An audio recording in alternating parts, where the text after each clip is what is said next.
And here's why you shouldn't delete your 23 to 25 Powerstroke.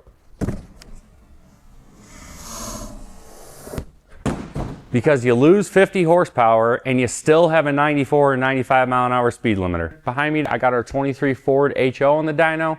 Now recently we've done some testing between the standard output, the high output, and then the export delete file just to show you guys how poorly that actually runs in your truck as far as horsepower. Let's start with the 3 power levels we just talked about. We got our high output truck. This truck makes consistently 485 to 490 rear wheel horsepower on our dyno here.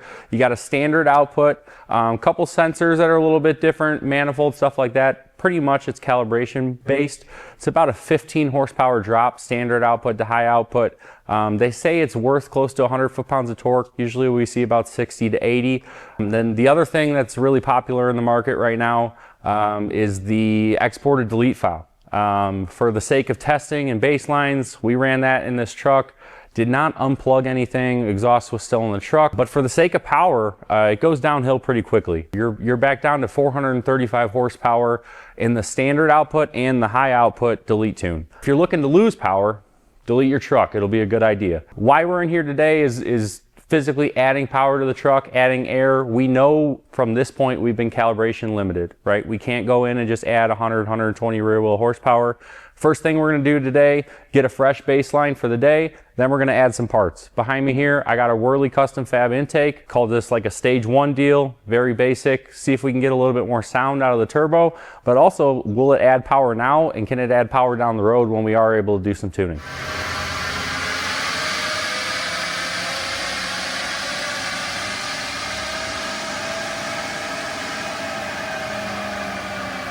We got a fresh baseline with the intake. Intake actually gains a little bit of power on that standard output and the high output. And we're looking at just about 15, 16 horsepower pretty consistently over the course of 3 runs.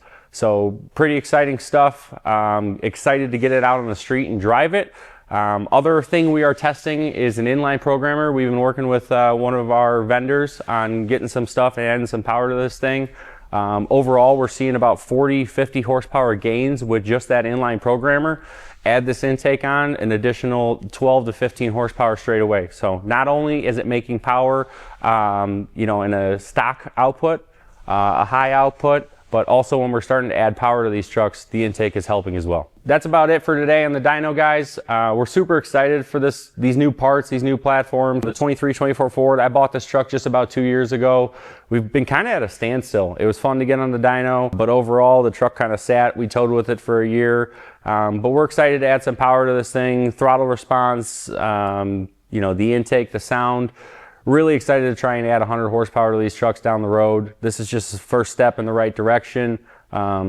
Again, as you saw today, we were able to add 15 horsepower straight away with just the stage 1 Whirly intake. Check out their products and we'll keep you posted.